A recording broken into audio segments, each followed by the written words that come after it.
Hi, friends. I'm Zach. I'm Mitch. And we are an excellent little podcast. We are here presenting you a little movie podcast starring Zach and Mitch.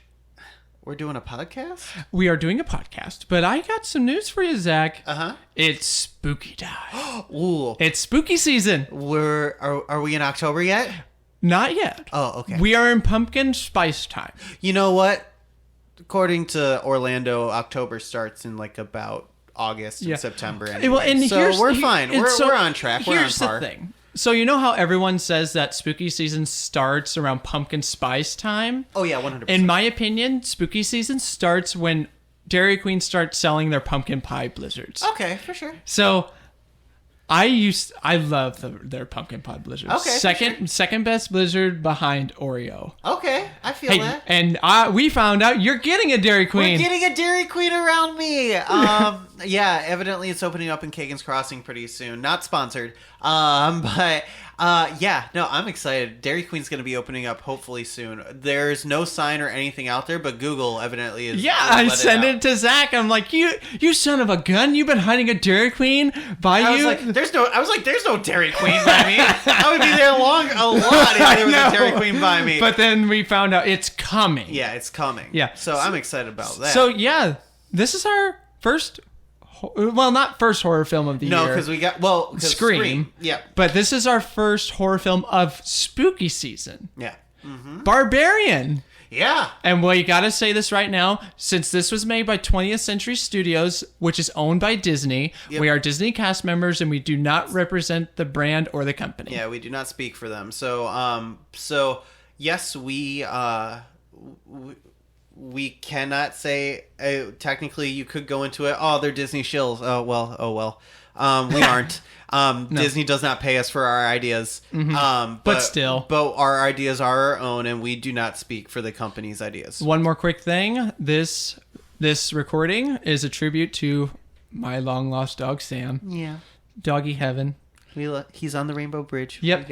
But he's playing with Bear. He is playing with Bear. Yeah. He is. I hope he's playing fetch, and I hope he's running, and I hope he is licking my face right now. I'm not gonna lie, a bit rough that some of our childhood dogs only died within a week or two of each other. Well, they were both 13 years old too, mm-hmm. and because we had him in 2009. Yeah, we got him. I think we got not Jazz. I think we got Bear in like about 2008, 2009.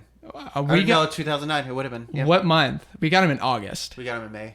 Oh shoot! Yeah, still summer months. Yeah, like late May. Because it was the beginning of summer vacation. Mm-hmm. We got him at ours. We got Sam at the end of summer vacation. Gotcha. Yeah. No. Evidently, my dad says that him and my mom had a conversation. They were like, okay, we're either gonna move, like houses, or like we're getting a dog. And my mom was like, what choice is that? We're gonna get a dog. Uh-huh. And we went to Famous Dave's. Which is one of my favorite barbecue joints, mm-hmm. and we were trying to decide on a name as a family. And mm-hmm. outside of Famous Dave's is a bear with his paw up that is a welcome sign. Mm-hmm. And we're like, me and my sister, we were set on the name Max. We thought Max would be like a great name, and we were set on it. And then I don't remember if it was my dad or my mom that pointed out the bear sign and said, like, what about Bear? And then we all fell in love with the idea of Bear. So we named him Sam because at first we were going to name him Marley from Marley and Me. Okay. But we all loved Lord of the Rings. Like, everybody in our family loved Lord of the Rings. Okay. And we're like, okay, Frodo, Aragorn, Gandalf. But then finally but wait a minute.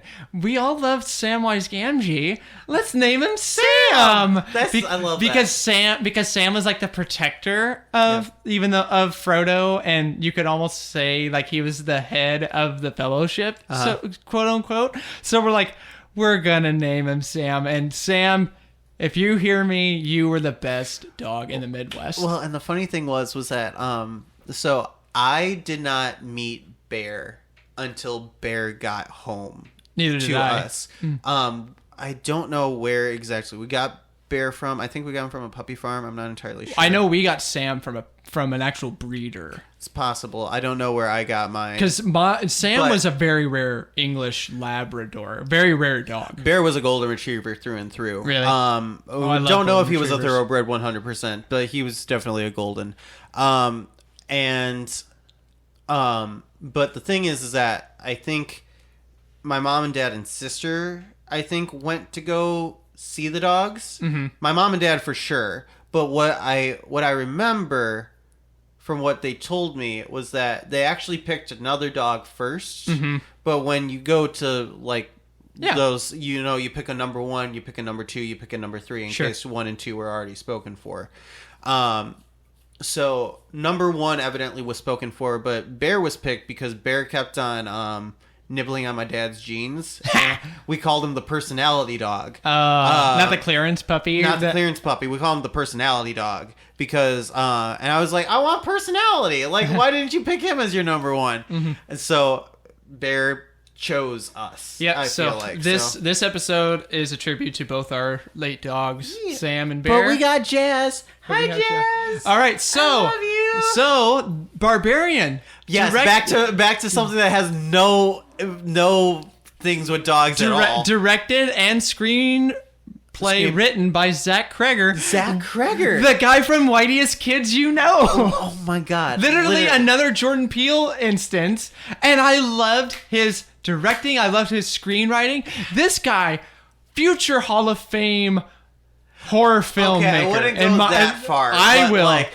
Dude, I was shocked when I found out that he was the one that directed and wrote this. I was impressed. Dude. He was there were so many elements and so many, because it wasn't that like, oh, I'm going to add in some comedy late.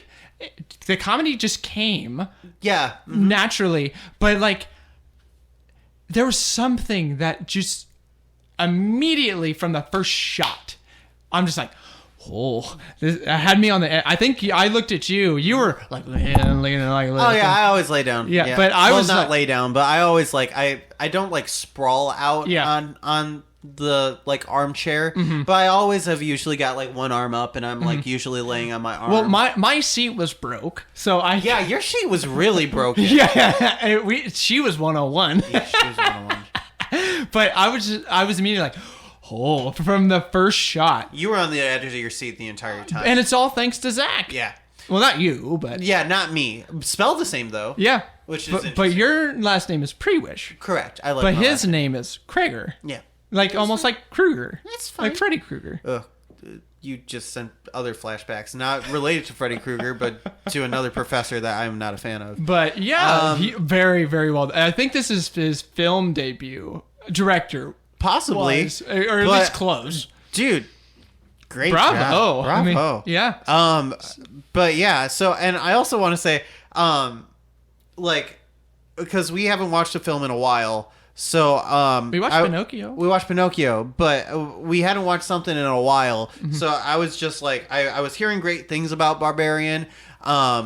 I forgot that I wasn't sure if I watched a trailer for this or not. I wasn't sure either until we sat down and started watching it. Then I remembered. Oh, I remember this trailer because we saw a trailer late in the game. Yeah, I think too. I just can't remember which film it was. Yeah, I can't remember what film it was either. But I was literally I messaged Mitch. I was like, let's see a movie this week. And I was like, let's go see The Barbarian. And you're like, sure. Because we wanted to see something. I can't remember what film we wanted to see. We wanted to see something else. Super Pets? No, it wasn't Super Pets. It was something else. God damn you. But you got sick. Yeah, you're right. I got sick. So we weren't able to do it. No.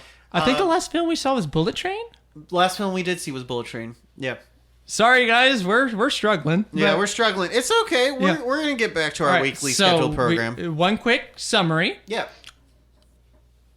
Oh, you want me to take this? Yeah, you can take this one. A woman staying at an Airbnb discovers that the house she has rented is not what it seems. Well, that was an understatement. All right, so Zach, I got the summary. Yeah. Would you like to tell our listeners how we split up the episode? Yeah, absolutely. If you're new here, we like to split it up into 3 sections. Wrong.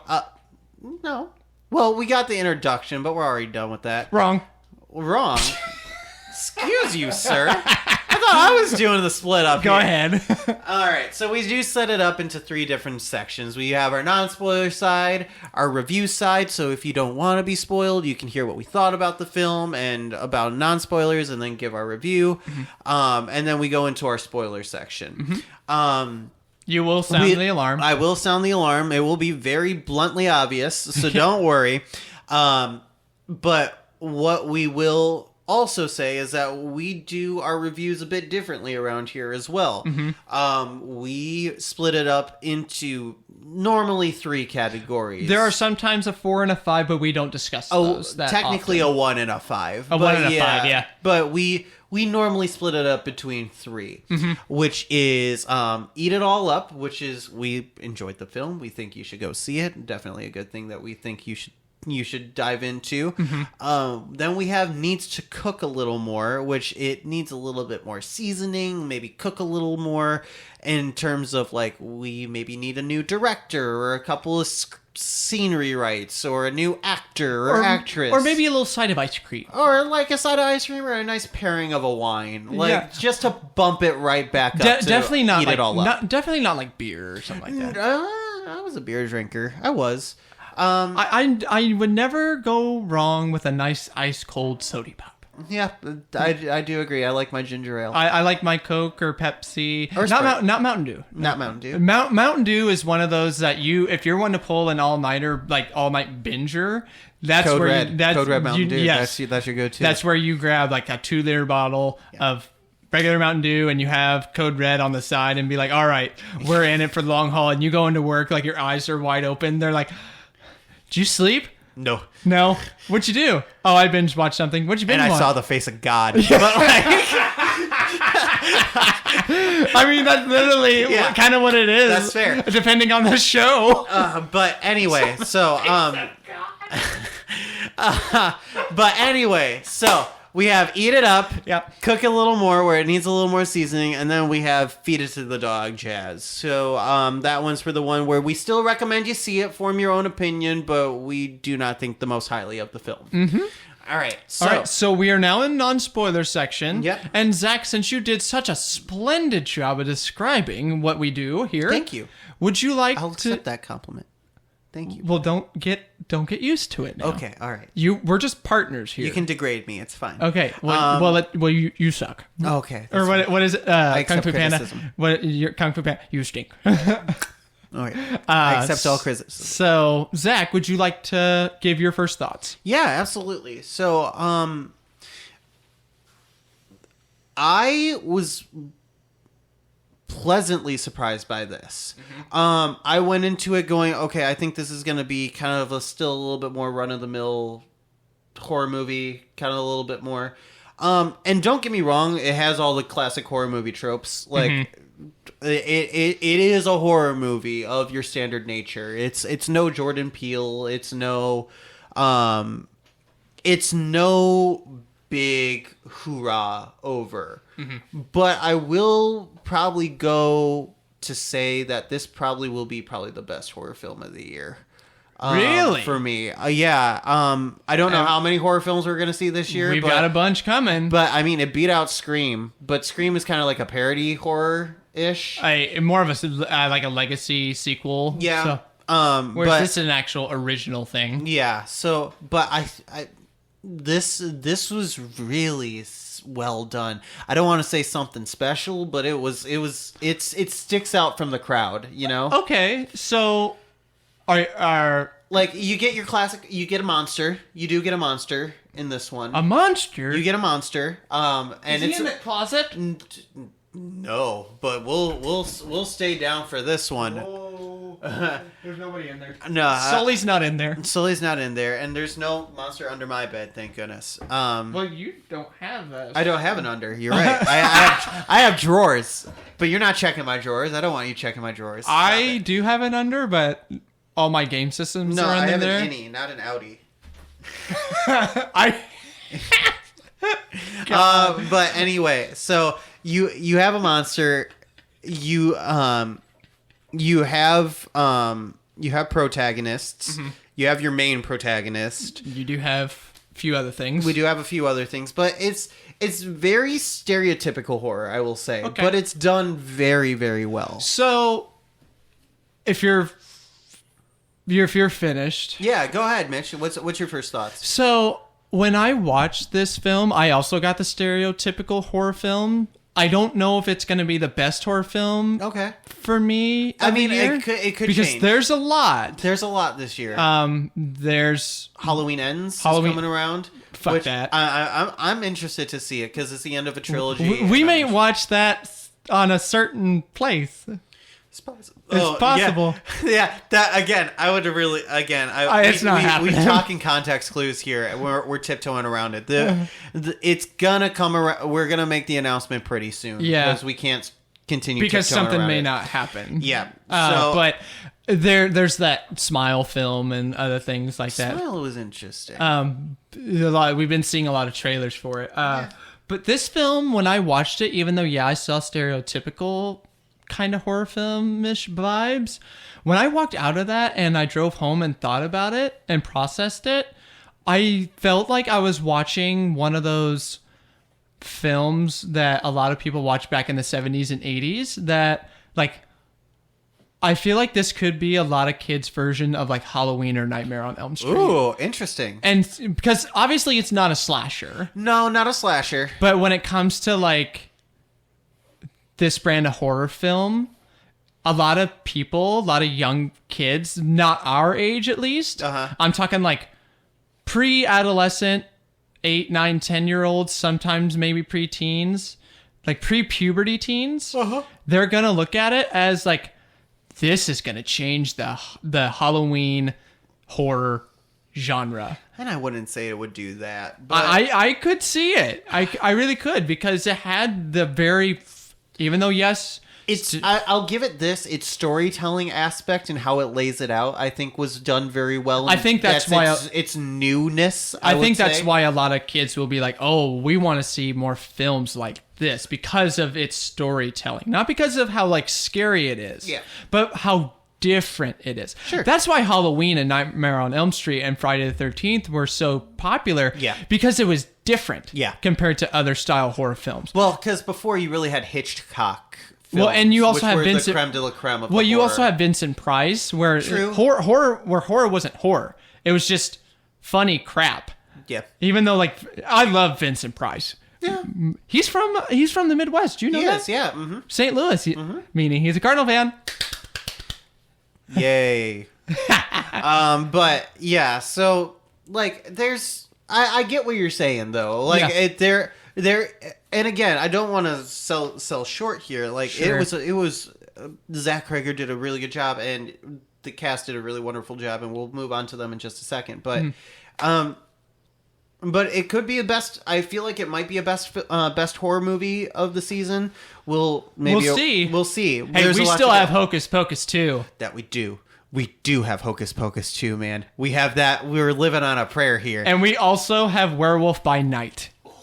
Even though that's not a film, it's a special. Cannot wait for that. It's a special, not a film, but it's still something Halloween related. Anyway, all right, it's cast performances. Yeah. Georgina Campbell as Tess. All right, so we got our main protagonist. Our Scream Queen. Our Scream Queen here. So we've got our So Tess, I'm not going to lie, is a bit stereotypical in terms of... I wouldn't say a bit. She was a lot stereotypical here. I would say that... I can't get into the spoiler section. But there is a bit... Like, her beaten moment is a bit more... is a bit different, I feel. And it's earned in a bit of a different way than your typical protagonist beaten moment. Mm-hmm. Right. And she kind of... I'm not going to lie. She kind of gets almost 2 of them. Yeah, I would agree. Because the midway part of it, she gets one, and then the end she gets a big one. So I'm going to be 100% honest with the listeners here. A lot of the cast that we're going to talk about, we can't talk about them a lot because I know I got to talk in code man for a lot of it. It is very every single character with this cast borders on spoiler territory every single time. So we're not going to spend a lot of time with the cast. Like, to be honest, like once we get past Bill Skarsgård, I feel like if we talk a lot about them, it genuinely goes into spoilers. Speaking of Bill Skarsgård, I loved him in this. This was great. He's also Pennywise. He also Hiya, Georgie. It's true. Oh. I love him so much. He's such a standout actor. He always is. But the really interesting thing about this one is he's also an executive producer on this. So, I didn't know that. Yeah, so he actually, I feel like he had a lot of say, a pull in this, but he also wanted to be in it a little bit too. I thought his character dived really well into like how it's set up. You genuinely have some really offbeat feelings about this character from the start. I did, yeah. So, and in a good way, not in a bad way. Sure. I want to be specific about that. I did too, yeah. So he did such a phenomenal job of bordering like is he a threat? Is it just social awkward? Like like he does a really good job with it, and I won't tell you which way it lands. So, and that's why we're not going to spend a lot of time on the cast. But what did you think of Bill Skarsgård? Oh, I thought he was lovely in this film. Like in the sense of like, I feel like every performance he does, he always brings something new and intense. Something really that you did, something that you didn't touch up on, but. Yeah. Everything that he does, there's just this level of intensity that is not brought on by any other actor. I mean, who else can play something like Pennywise, where he's like screaming around, like chicken with a head cut off, like running around, all this stuff, and he still brings this intensity with this calm character here. Yeah, it's in the soft moments that you really feel it. It was really nice. It's really interesting. But yeah, so next one we'll go ahead and talk about. I'm not entirely too thrilled about this next one. It's Justin Long, who plays AJ. Justin Long plays like every single character like Justin Long. Well, and it's not just that, he's in like literally almost every single horror film. It's just that he was in Jeepers Creepers. I'm not a fan of the dude. I'm not either. Hollywood loves him. I don't. I really could care less about the dude. Like, good for him that he's getting work. Like, good for him. I will say this though, the way he portrayed the character. And again, we can't talk about him. Yeah. The way he portrayed the character, I appreciated it. I did too. Because of the way the character is. Yeah, but again, I feel like that some of that would have come across with any actor and came across better. Okay. I'm just not a Justin Long fan. I've never been. I mean, neither am I, but I always remember him from Alvin and the Chipmunks. That's fair. Yeah. All right. Now we have Matthew Patrick Davis as the monster. So we can't talk about it. We really cannot talk about the monster, but the monster, I have to say, is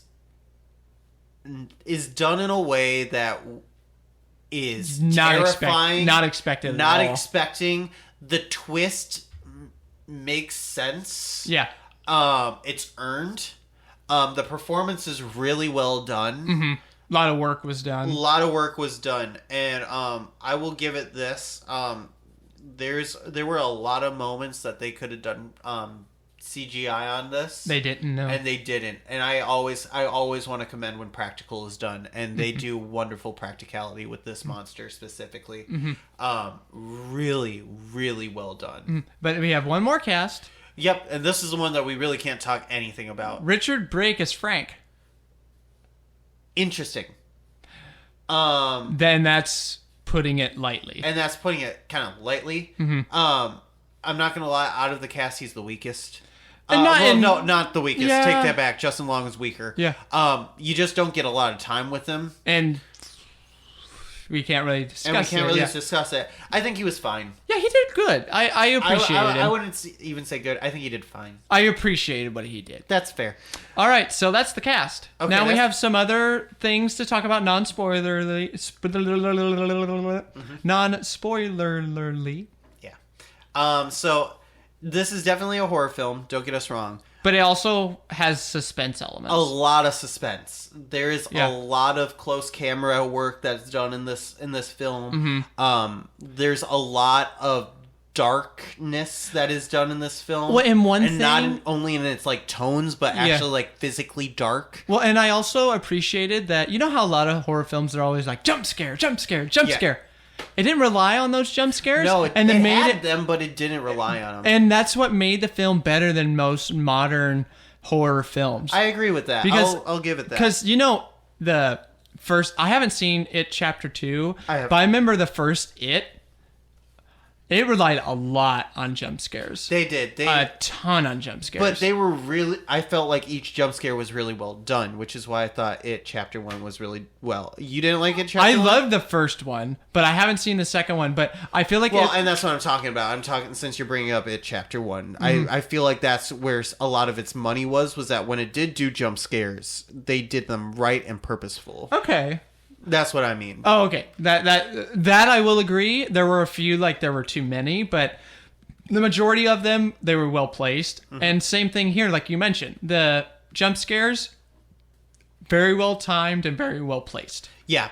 And which is very hard to do. But majority of this, like, of the horror of this film, I really feel comes from its suspense. Yeah.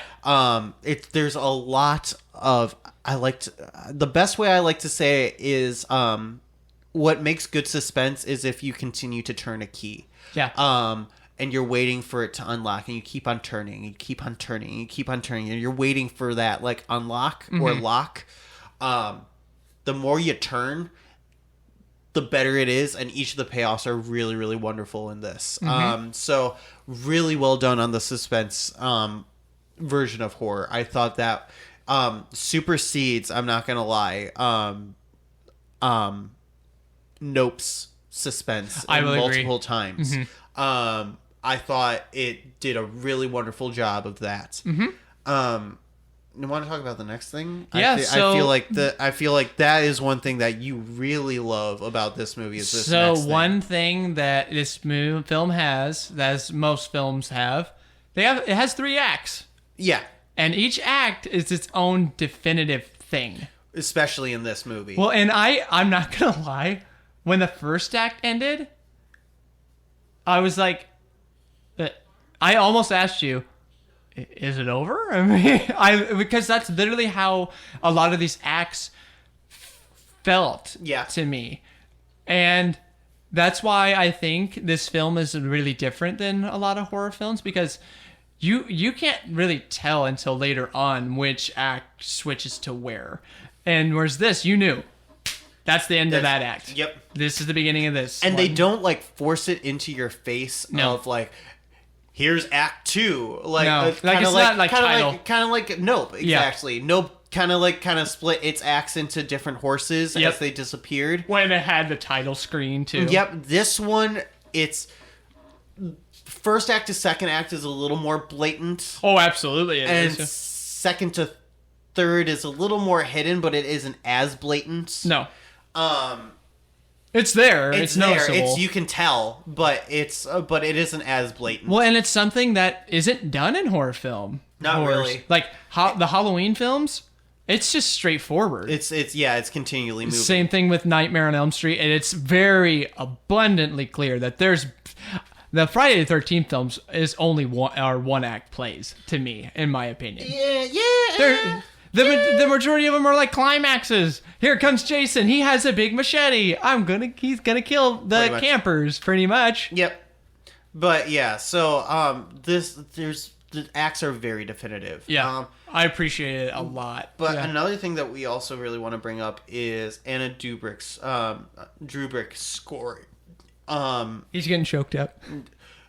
Okay, maybe a little bit. But I love her as a composer specifically for horror. She does really wonderful horror specific scores. Can you do me a quick favor? Yeah. Can you refresh my memory, and can you refresh the audience's memory on what films she may have done? Sure, absolutely. I can do that, but while I'm doing that, could you go ahead and give your opinion on this score as I'm looking? The way that I viewed this score, it had a lot of the Shining vibe. Like, that's the only horror score that I could really compare it to, because there was a lot of piano-esques, like what's the keys that are very low and kind of loud. I'm just gonna pretend The Shining. Yeah, sure. And I literally got that from this score, and it was almost kind of like a homage to The Shining, almost, because that film's 42 years old, and everyone's trying to replicate that score. It's true. But yeah, I thought the score was very, very well done. It added to the story, and it added to the suspense of the film, and it also kind of added to the actors' performances to a certain degree. Well, another thing that I really loved about her score specifically was that she matched up a lot of horror films do this. They match the beats to a heartbeat. Sure. That's what a lot of it does. She featured the heartbeat in a couple of things, in a couple of scenes specifically, which was really, really fun to just build the suspense and everything. Sure. But all of her stuff was focused around the heartbeat, which I thought was really, really cool. And she really did a really wonderful job with it. That's like you said, that's got to be the prototypical, not prototypical, but that's got to be the heart and soul of a horror film's score. Yeah. I mean, not every score is going to be like the Halloween, the na na na na na, or like the Saw films. Horror films are not made to have this big, like, operatic, loud musical score. Yeah. It has to be like near silence. Sure. And deadly, and very, very to the case of it has to be more story based. Yeah. With the score, if that makes any sense. No, I feel that. Okay, so to refresh the memories, now I'm a little bit more familiar with her work than maybe some people, because she is a little bit of a newcomer. But she one that was not a horror movie, but you might know her from, is she worked on the score for John Wick Chapter 3, Parabellum, that she worked on. But the ones that I know her specifically for is the Fear Street series. From Netflix? I haven't seen those. Well, yeah. But she also did The Wolves Within, which not a great movie, but really great score. And then another one where not a great movie, but really great score, which is what I really found her with, which was Scary Stories to Tell in the Dark. Really? Her score for that, to me, is one of the very few saving things of that movie. Now, where is that at? Like, is that on streaming at all? No, it might be streaming, but it was done. It was a theatrical release. Oh, okay. But it's based off of like for a lot of people that grew up with it, like those like anthology books, like that had like a whole bunch of unusual scary stories to tell in the dark.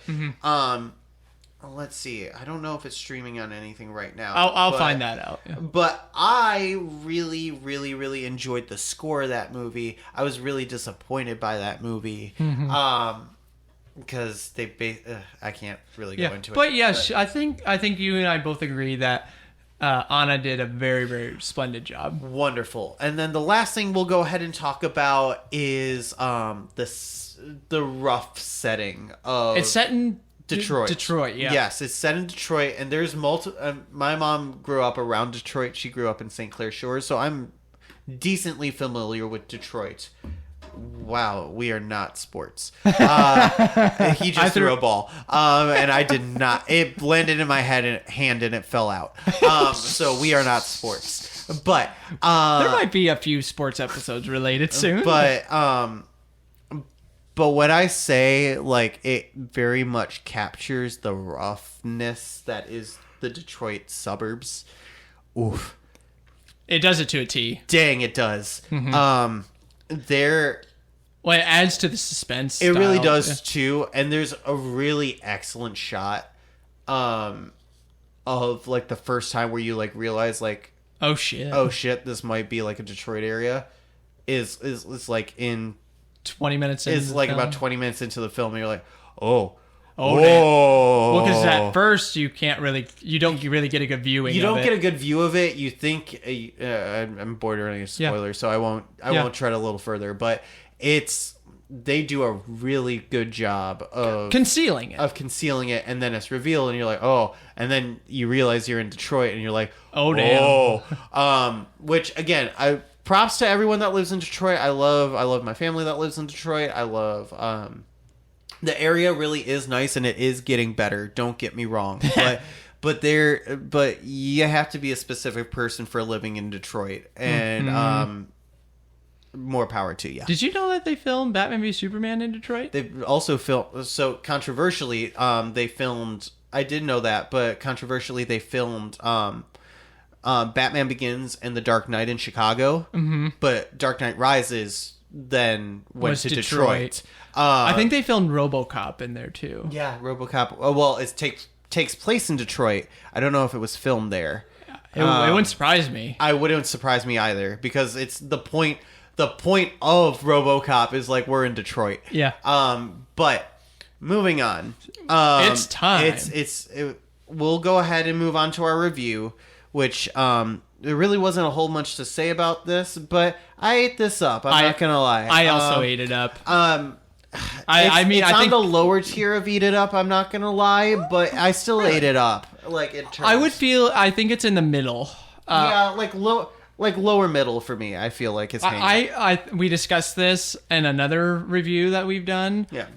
It's B- for me. Yeah. If we did have a grade-esque review, I would put it in a B-, but sure, we're not doing that because of other things. Well, and the reason why we have our score system is the way how it is because we really don't want to give it like a numerical. Neither do I. Especially because I don't want to. It's the same thing. Because it sets a precedent of, like, I like putting movies into groups. I don't want to put it into, like, you think this movie is better than this movie? No, because they're two different movies. Right. I would put a horror movie, maybe I would put a horror movie 7, and I put it above, like, a superhero movie 9. A superhero movie 9.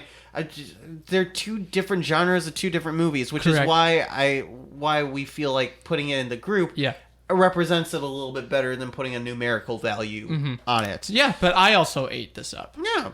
So yeah, that's it for our review, I think, in terms of review. But can I sound the alarm? You can sound the alarm. I love it. Because that's Yeah, it's great. I love it. It's time, folks. We are now officially in spoiler territory, my friends. So if you did listen to us and you need to stop here, we thank you for your time, and we love that you came to listen to us, but we are officially in spoiler territory at this time. So if you've seen it, please stay and listen. And if you don't care, please stay and listen too. Yeah. But so we First spoiler. Tess and Keith almost have a romance. Kind of, yeah. It's a very small love romance arc because wine. And it's like it's kind of like a do they or don't they. Well, it was so funny how Keith tried to teach her how to put on a bed sheet. That was weird. I was like, it was funny. It was funny. Like, don't get me wrong. And it's the conversation that like a lot of us young adults have of like, how do we put on a fitted sheet? Like how? Well, and it also gave a first date vibe too. A little bit, yeah. Like a Tinder date. But like, if I was put in this scenario where like I booked an Airbnb and it ended up being double booked, and a woman happened to be on the front porch and she's the second one to find out on this. Mm-hmm. I totally understand, and I probably would have like asked them to come in and like, but I understand on the flip side of that. That's creepy. That's creepy as hell. Yeah. That's creepy as hell. But they made the best of it, I feel. But that was I'm not gonna lie. So of like the 3 acts, the first act to me was by far the best. Well, because you saw it in the trailer too. Yeah, and that's the movie that I thought I was getting. I thought so too. And I'm not saying the movie that we got was bad or worse because of it. No. I was just more intrigued by the whole double booked, and I thought that the creepy guy situation is the guy, the bad dude, bad dude or not. Like, and they played it well, and Skarsgård did a phenomenal job of bordering that line of, is he the killer or is he just really freaking awkward?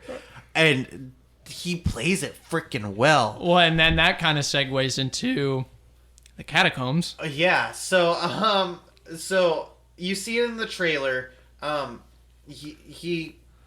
So she discovers the catacombs because she gets stuck in the basement. And then and she's like, I'm not gonna. This is creepy. Like there's a bed and a camera and a bucket, and this is creepy. And to me, yeah, that would be my. I'm going out of there. Well, she also had the nope. Yeah, she had a nope moment, which I was like, she finds a hidden passageway, she opens it, and she looks down it, and she flat out goes nope. And then in a stereotypical horror movie, she goes down it in 5 seconds. Yeah. Like, now granted, there could have been like hours that could have passed of her being stuck there and just looking and being like, curiosity killed the cat, so I finally won her over. But the amount of time that went from that nope to okay, I'm gonna go in. Well, and she had a reason to go. Dude, she had a reason to go down there, and we're gonna segue into the next one. Because Keith comes back to the Airbnb, and she's stuck in the basement, and he gets her out.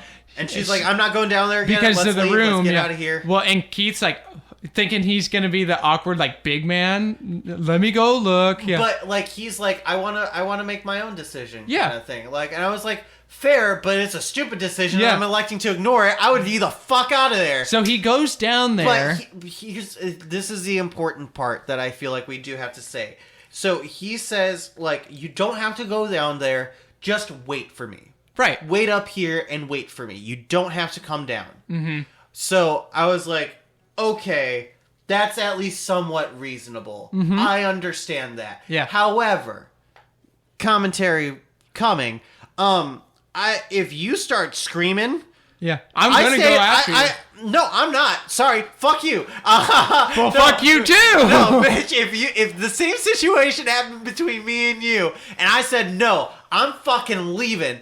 You can go down there if you want. I will stay up here for a second, but the moment you start screaming, I warned you, fucker. I'm leaving. But it's the complete opposite. If you're screaming, I'm going after the fucker that's beating. Absolutely fucking not. Well, no. I looked down there. I said nope, and you said, but I want to see it. Well, sorry, no. You gotta no.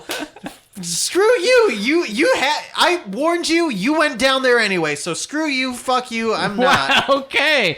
Well, it turns out Keith has it coming because he goes down there. Tess goes to find him, and I felt so bad for her because she's literally going, Keith. Well, and I'm like, girl, turn around. Well, he's screaming, and here he comes. She's like, something bit me. I'm like, the fuck? Well, and there you see the monster. And the very cool reveal of, like, because the thing is that as she's going through the catacombs, you see cages. Yeah. We see cages, but the thing is that what we didn't see, she only got to the room with the camera and the bed and the bucket. Right. And that's what freaked her out, which me automatically would have freaked her out. But Keith found the catacombs. I don't know if it's because the monster opened the door and dragged him, because we don't know. That's the other thing too. Right. I don't know if he opened the door and went down the stairs, or if the noise, or if he heard a noise or whatever, or if the monster grabbed him and took him down the stairs. Right. But either way, because Keith went down there, she goes after him. She goes down those stairs and discovers those stairs and goes down. Finds the dog cages and the dog bowls, and I'm like, y'all, stop. Turn the fuck around. And then you hear a scream, and you see him crawling out all fours, which is where the trailer originally cuts. Yeah. To make it be like, is he possessed? Is he like whatever? Yeah. He's not. Spoiler alert, but we're in spoilers. Here comes the monster. He goes, something bit me, and then you see the monster, and it's terrifying. And it's fucking terrifying. Well, and then the monster kills him. Oh yeah, and you're laughing. Okay, so she kills him in a very brutal way because he freaks out, and she basically takes his head and smashes it up against the wall multiple times, to the point where to me it's comedic. It lost it. But also, where I really started laughing was, it ends. It goes black. Well, because you get a look at the monster and it screams. It screams. Well, and it goes black. That's where I'm like, and, is the movie over? And that's where I laugh, because I was like, I feel like this movie should end right here. And I'm laughing at it because I'm like, this is a short film. Right. I was like, this is a short film. This is where it should end, and that's why I was laughing. I was the only one laughing in my theater, and there was a couple people in the theater, so I guarantee you people probably thought I was a psychopath.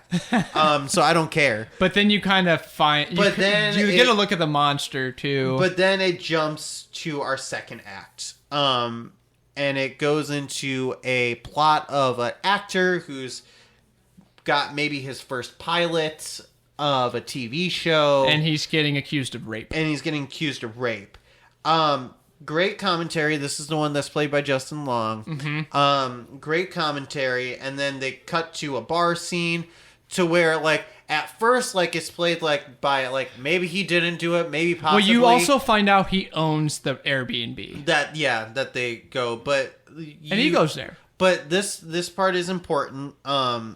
So he reconnects with a friend from Detroit, and they go to a bar. And at this point, you are of the point, okay, did he do it? Did he not? Who knows? But he goes to this bar, and this friend says, between us, like, what happened? Like, I'll still be your friend no matter what. Like, this is a very stereotypical cop, but what happened? And then you learn, he fucking raped her. Yeah, like it was pretty bad. It's like it's not even like you lose a lot of respect for this. Yeah, character. And I'm like, okay, fuck you, dude. And that's not even the worst fuck you of this movie, which is saying something. But like, it's the very stereotypical like douche of a horror movie. Yep. So then like, he finds the catacombs. So evidently, this is his fucking childhood home. And he doesn't know about these fucking catacombs. No. He's like, I've lived here my entire life. I'm like, dude, that rope is fucking obvious for that door. How the fuck did you not pull that? I don't know if he'd owned the property for a while, but I don't know if it was his childhood home. I think they said it was I could be wrong, but I thought they said it was his childhood home. He's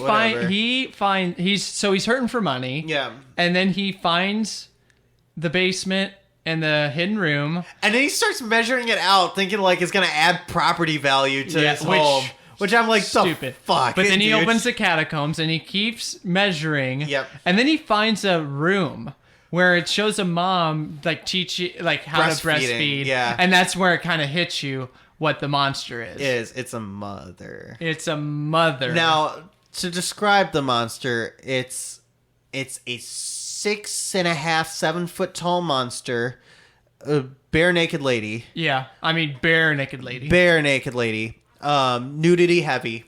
And this is R-rated. And it is R-rated. And her skin is very, I don't want to say marked up, but stretched out. It's stretched out. Very, very wrinkly. Very wrinkly. Not grayish. She's the hair's not well groomed. Hair is not well groomed. Teeth are pointed and sharp. Eyes are bloodshot, but still humanoid. Yeah, which makes teeth are literally crooked. Yeah, but the creepiness kind of comes from like it's not human, but it is. Yeah. And we'll get into a little bit later why it's not human, but it is. But you learn that it's capturing people because it wants to be a mom. Because, and this is where we talk about Frank. Yeah. So Frank had been on that property since the 80s? 90s. He was talking, it was Reagan. Reagan was 80s. Oh, you're right. Reagan so this was late 70s or the 80s. Yeah. Because it says on the radio, because it cuts back. And it's an obvious time jump, but you're not entirely sure until... I wasn't entirely sure until Reagan's... yeah, because he sits in the radio. Well, because roughly, I believe this is Reagan... Like, Reagan just got elected. Because they're talking about how, like, Reagan is inheriting the worst economy any president. Because he replaced Carter. Yeah. So they're... Which Reagan... My God. Anyway, whatever. But, so, Frank is one of those characters that... Something's automatically off about him. That And you know the old saying of like back in the 70s and 80s, don't talk to strangers, don't ever let strangers in your house. Yep. This is the kind of person that Frank is. Yeah. He goes into this lady's house after going shopping. Yeah, he buys a tarp and baby supplies. Because the person he's stalking is pregnant. Oh, no. Was she pregnant? I don't think she was pregnant. I think he bought... So... No, she wasn't, but he was stalking her to capture her. Correct. He's a serial rapist. Yes. What he does is that he masquerades as a appliance man, plumber, maybe plumber thing.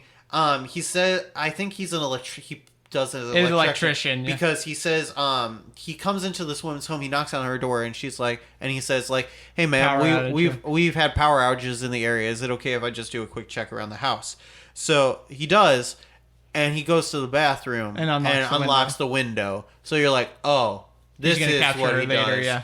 So he was buying all that supplies to capture her and then rape her and keep her, and then just continually have more and more kids, of which, like... Yeah, well, because he's also captured other females. Other women. Because he goes home after visiting her. Yep. And he already has somebody captured. Correct. And you find out later he had raped multiple women.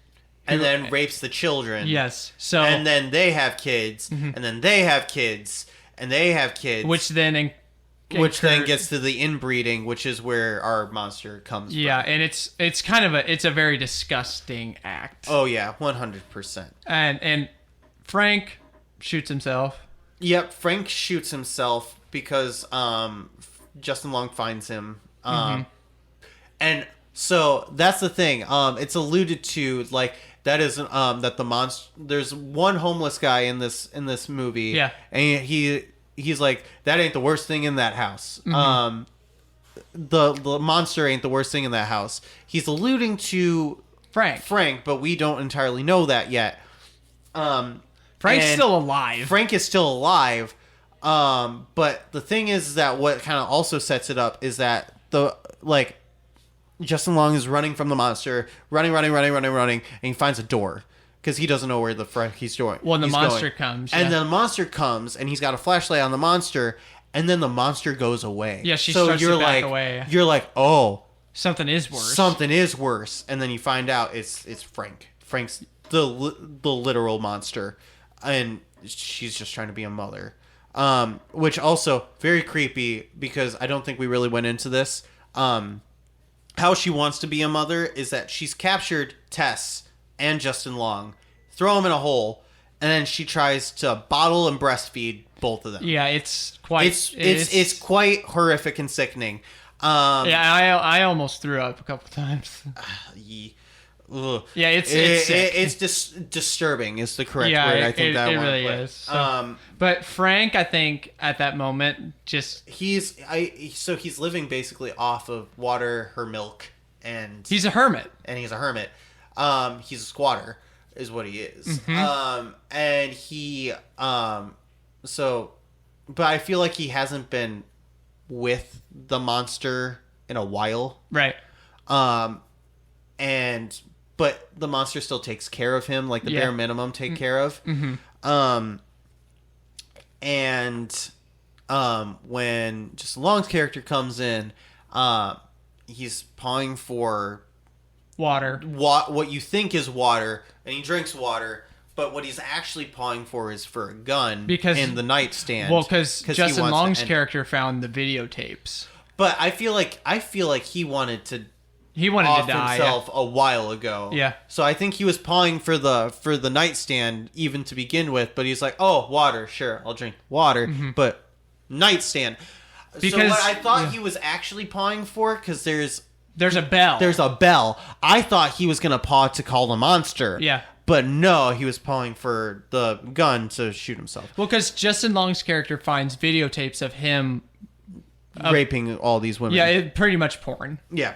But yeah, and then Frank shoots himself. Frank shoots himself. Then Justin Long gets the gun.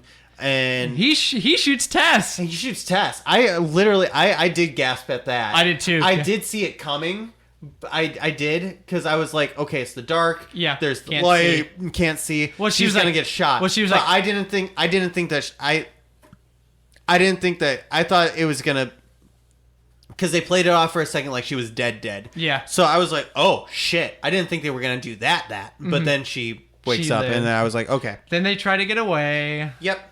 And then run into the homeless man. They run into the homeless man, and he says, like, I've been living here 15 years, and she hasn't come through because she always comes in the night. And bam! Then she fucking Kool-Aid mans it, and oh yeah, and rips off his arm and just absolutely beats him with it. So, but Justin Long, like, literally right after he had this character-driven moment of maybe I'm a bad person, or maybe I'm a good person, but I made a bad mistake. But I can change. Who knows? Right after that, he runs like a bitch. He does. Okay. Yeah, he does that. But so I think it's funny how our last review that we did was Pinocchio. Mm-hmm. That is about like how you can prove and change and better yourself. Yeah. This movie is the direct opposite of that. Pretty much. 100% the direct opposite of humanity's trash. They never change. Fuck you. Yeah. Yeah. So we get up to the ultimate dick move of this movie. Oh god. So there's a water tower that the homeless man has been living under. Mm-hmm. So they climb to the top of the water tower. Mm-hmm. Monster starts climbing up the stairs, and Justin Long's character is like, We're trapped. There's nothing. Fucking drops the gun in the stupidest fucking way. Yeah. And gets to the top, and Tess is like, okay, we can figure out something. And he's like, I can get away. But you're going to have to slow her down. And I'm like, oh, the fuck you are doing this. And he throws her off. He throws her off the fucking water tower. Come get your baby. Throws her off. And I'm like, you bitch. What a dick. The dick move of the century. I'm sorry. And it doesn't go any more liking to me liking Justin Long at all. Well, and the mother... And so the motherly instincts kick in. She jumps and she cushions the fall. Tess survives. And I was like, okay, yeah, she's diving for her. Tess is going to survive. That's actually death fake out number 2 for the mother, because Tess actually crashes into her with a car into the Airbnb, and it kind of plays like she died, but I was like, no, she's not dead. Yeah. And so Tess goes in, grabs Justin Long, comes back after being shot, and the mother disappears. Then we get to the water tower, yada yada yada. So mother falls, head's cracked open. Blood's everywhere. Here comes Justin Long. And Justin Long comes down, and I'm sorry. And he's like, oh my god, she's dead. And then she breathes, and then she finally starts apologizing. He's like, I'm sorry, but I did it for us, blah, blah, blah, blah, blah. I was like, you fucking bitch. Fucking die. But then the mother wakes up. But then the mother wakes up and squishes his eyes out and crushes his skull. Literally rips his skull in half. And I'm like, good. Comeuppance. Good. But then Tess finds the gun. Tess finds the gun, and you kind of feel bad for the mother a little bit. Yeah, a little bit. And she's like, pity, and the mother's like, so Tess does a really wonderful job of like playing like, I can't be lifted, I can't be saved, I'm gonna die kind of thing to the mother, and the mother's like, no, my baby, I will know. And then Tess raises the gun, and there's a bit of a will she, won't she moment of like, will she let this creature kind of live on? But then it does a good job of the suspense turnkey. I did jump for the gunshot. Yeah, because she does shoot the monster. She does eventually shoot the monster. And I'm kind of... There's a semi-end credit scene. Yeah. Semi. She's walking away. It's all it is her walking away. And I thought it was going to be of, oh, the monster survived. Yeah. But I was actively looking for the monster the entire time, but you really don't see the monster's body at all. No. So, like, could you make a sequel? Probably. Yes. But we don't know. But, so, like, and we've seen the monster die twice, so being shot in the head Yeah, we'll see. You could come back, especially since like her head got freaking cracked open from the fall. Mm-hmm. So like we've seen possibly worse, but at the same time, if she did die from that, believable too. Sure. But yeah, and that's it. There also was a little bit of police brutality. bullshit. Yeah. Well, not brutality, but like how police would not act because they think the woman is hysterical and a crackhead. Mm-hmm. They think Tess is hysterical and a crackhead. Yes, but I'm like, there are multiple times where like she like shows the evidence and the police are like, so what? Mm-hmm. Which I'm like, come on, Detroit. Even I know you're better than that. Mm-hmm. That was just that was bullshit. But. Mm-hmm. Yeah, so that was Barbarian. That's Barbarian. It's a very nice, interesting horror, low budget film, which I really liked. Yeah, so if you like us, please subscribe, please email us at plpodcastmz@gmail.com. Yep, let us know if there's anything that you want us to see, anything you want us to review. Maybe an older horror film. Maybe our thoughts on upcoming D23 stuff. Like we are thinking about doing that. So let us know. Like we want to hear your feedback, and we do want to continue to do this. We're branching out. We are branching out. We're also looking at getting more people with us for like guest appearances and maybe whatnot. doing other things. So let us know if you're interested in participating, or if you want to just like suggest like, hey, this movie was really cool, why didn't you review it? And we would go, oh yeah, of course we'll review it. We are also going to try and start doing a lot more weekly stuff in the near future to kind of keep going a little bit. So we're sorry that we've been sporadic in these past couple weeks, but a lot has been going on. We've had a lot going on in the past couple weeks, so months. So new roles, new other things. Yeah, so we're hopefully going to be getting a little more on the consistency side of it. We will. But until that time, I'm Zach. I'm Mitch. And we are an excellent little podcast.